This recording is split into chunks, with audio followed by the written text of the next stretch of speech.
Hello students, हम पढ़ रहे थे chapter natural vegetation and wild life. तो मैंने आपको लास्ट वीडियो में बताया था नेचुरल वेजिटेशन क्या होती है, जो नेचुरली ग्रो होती है विदाउट ह्यूमन एड, यानी कि बिना किसी मनुष्य की सहायता के। ये जो वेजिटेशन है वो ग्रो होती है। फ्लोरा जो होते हैं वो प्लांट स्पीसीज होते हैं, फोना होते हैं वो एनिमल स्पीसीज होते हैं।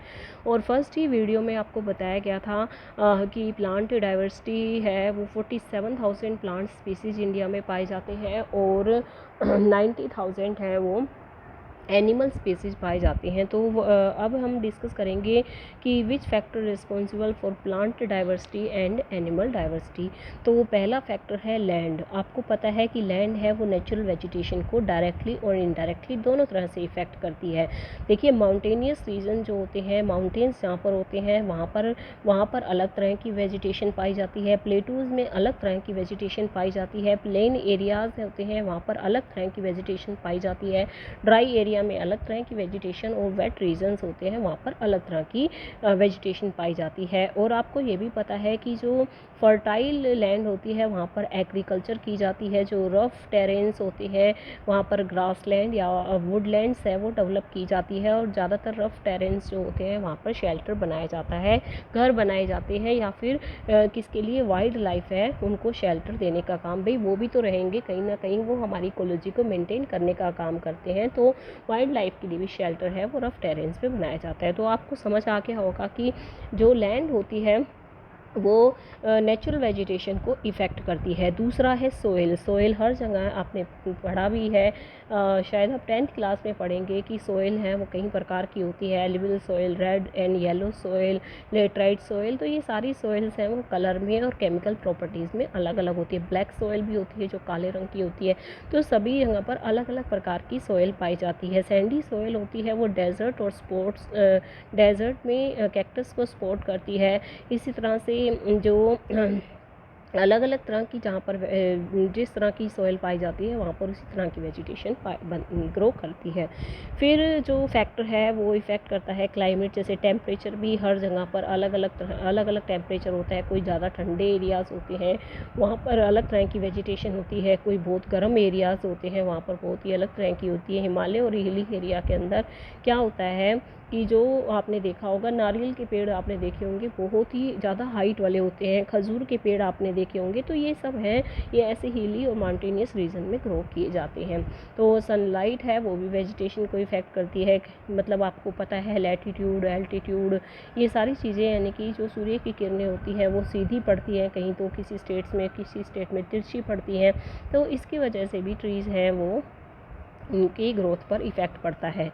तो जो रेनफॉल होती है वो भी इफ़ेक्ट करती है। जहाँ कहीं पर ज़्यादा बारिश होती है तो वहाँ पर अलग तरह की वेजिटेशन लगाई जाती है, जहाँ पर कम होती है वहाँ पर अलग तरह की। तो ये सारे फैक्टर्स हैं जो प्लांट स्पीसीज और जो हमारी जो एनिमल स्पीसीज हैं वो डिफरेंट पाई जाती हैं, उसके कारण होते हैं। देखिए, एक टॉपिक और भी दे रखा है, have you ever thought as to why forest are important for human beings. Forest important क्यों है ह्यूमन बींग्स के लिए? क्योंकि फॉरेस्ट बेटा बहुत ही इंपॉर्टेंट रोल प्ले करते हैं हमारी क्वालिटी ऑफ एनवायरनमेंट को इम्प्रूव करने के लिए। रेन्यूएबल रिसोर्स होते हैं और ये हमारे क्लाइमेट को मॉडिफाई करते हैं। सॉइल इरोजन डेफिनेटली, जो पेड़ होते हैं, प्लांट होते हैं, वो सॉइल इरोजन को कंट्रोल करते हैं। उसकी जड़ें हैं वो सॉइल को पकड़ लेती हैं, जकड़ लेती हैं और जाने नहीं देती हैं, इरोज नहीं होने देती हैं। ये हमारी स्ट्रीम के फ्लो को रेगुलेट करते हैं प्लांट्स।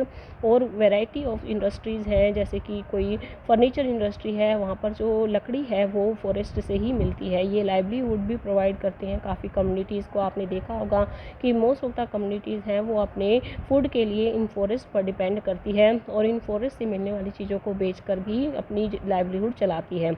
और ये फॉरेस्ट जो पेड़ पौधे होते हैं वो बहुत ही सुंदर व्यू है वो एक क्रिएट करते हैं। लोग घूमने फिरने जाते हैं ऐसी जगह पर जहाँ पर पेड़ पौधे हों। तो ये कंट्रोल करती है वाइंड फोर्स को, टेम्परेचर को भी कंट्रोल करते हैं फॉरेस्ट। और फॉरेस्ट की वजह से ही बारिश होती है। ये क्या करते हैं, वाइल्ड लाइफ को भी शेल्टर प्रोवाइड करते हैं, घर प्रोवाइड करते हैं। तो कितने सारे बेनिफिट्स हैं इन फॉरेस्ट के, आप देख पा रहे होंगे। इंडिया की नेचुरल वेजिटेशन है उसमें काफ़ी चेंज आप देख रहे हैं और अलग अलग जगह पर अलग अलग तरह की वेजिटेशन पाई जाती है। तो ये जो वेजिटेशन होती है वो इंडिया का बहुत ही बड़ा हिस्सा है, वो कवर कर रही है। कुछ इनएक्सेसिबल रीजन्स हैं, जैसे जहाँ पर पहुँचना बहुत ही मुश्किल होता है, जैसे कि हिमालय हिली रीजन्स है सेंट्रल इंडिया के, वहाँ पर वेजिटेशन है आपने देखा होगा अलग तरह की पाई जाती है, और दूसरी जगह पर अलग तरह की वेजिटेशन पाई जाती है। तो आपने देखा कि भाई forest are useful for human beings, क्योंकि हर तरह से ह्यूमन बींग्स की सहायता करते हैं, इंडस्ट्री को सपोर्ट करना, इन्वायरमेंट कंट्रोल करना, सोइल इरोजन को, इन्वायरमेंट को मेंटेन करना, लोकल क्लाइमेट को मॉडिफाई करना, लाइवलीहुड प्रोवाइड करवाना कम्युनिटीज़ को, और रेनफॉल के इट कॉज रेनफॉल, और shelter provide shelter for wild life. तो इसीलिए ये बहुत ही इंपॉर्टेंट क्वेश्चन है, why forest are useful for human beings, और 3-4 मार्क्स में क्वेश्चन आता ही आता है पेपर में। ठीक है, नेक्स्ट वीडियो में हम डिस्कस करेंगे अबाउट इकोसिस्टम, इकोसिस्टम क्या होता है। ठीक है, इकोसिस्टम के बाद हम डिस्कस करेंगे 5 टाइप्स की वेजिटेशन के बारे में, जो इस चैप्टर का इम्पोर्टेंट पार्ट है। ओके बेटा, थैंक